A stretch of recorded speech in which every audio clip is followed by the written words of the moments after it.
មានបងប្រុសម្នាក់គាត់ឆ្ងល់ថាផុសយ៉ាងម៉េចទៅឃើញថិចពណ៌បៃតងខៀវហ្នឹងបងប្អូនសញ្ញាថេបហ្នឹងអញ្ចឹងបងប្អូនដែលអត់ទាន់បានដឹងបងប្អូនអាចចូលទៅមើលការផុសឲ្យបានត្រឹមត្រូវជាមួយខ្ញុំទាំងអស់គ្នាដំបូងឡើយយើងចូលកន្លែងផុសរៀលនេះមកបងប្អូនខ្ញុំចុចចូលកន្លែងមកដោយសារខ្ញុំផុសរៀលគឺនៅក្រោម profile អញ្ចឹងខ្ញុំចុចផុសរៀលមកហើយបន្ទាប់មកយើងរើសវីដេអូមួយណាដែលយើងចង់ផុសខ្ញុំយកវីដេអូនេះសង្ឃឹមថាខែហ្នឹងបានលុយអញ្ចឹងពីលើមេចុចមកត្រង់មានណាបងប្អូននេះមកបន្ទាប់មកគឺគេឲ្យដាក់ចំណងជើងបងប្អូនអញ្ចឹងយើងដាក់ចំណងជើងមកអញ្ចឹងដោយសារចំណងជើងគឺខ្ញុំបានសរសេរទុកហើយគឺខ្ញុំបានផាសយកតែម្ដងហើយខ្ញុំចុចសកត់ឲ្យយូរខ្ញុំចុចផាសនេះបានចំណងជើងហើយរួចហើយយើងត្រូវដាក់ hashtag នេះ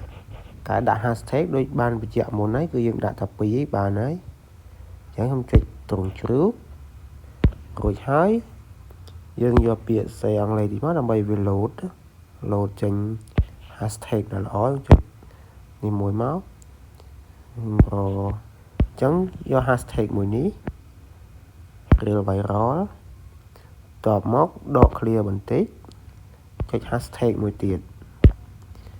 ហើយយកពាក្យនេះ real video នេះមកឃើញទេបងប្អូនឡើង 4.7M អញ្ចឹង hashtag ហ្នឹងគឺសម្បូរអ្នកប្រើប្រាស់មែនតើ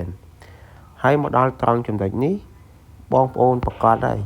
ថាអត់ឃើញសញ្ញា tick ពណ៌បៃតង tab ហ្នឹងអញ្ចឹងយើងដាក់ចំណងជើងដាក់ hashtag ហើយបងប្អូនកលេចនេះខ្ញុំប្រើ iPhone គឺវា load នៅកន្លែងនេះគឺ done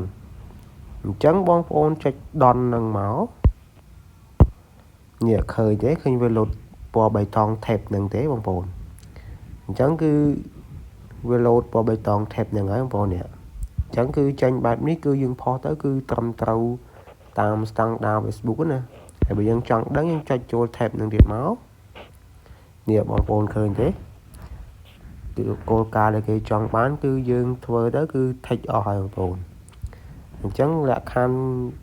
ដែលគេដាក់ឲ្យគឺយើងធ្វើគ្រប់តាមលក្ខខណ្ឌរបស់គេណាអញ្ចឹងយើងចុចថយវិញមកហើយឥឡូវគឺ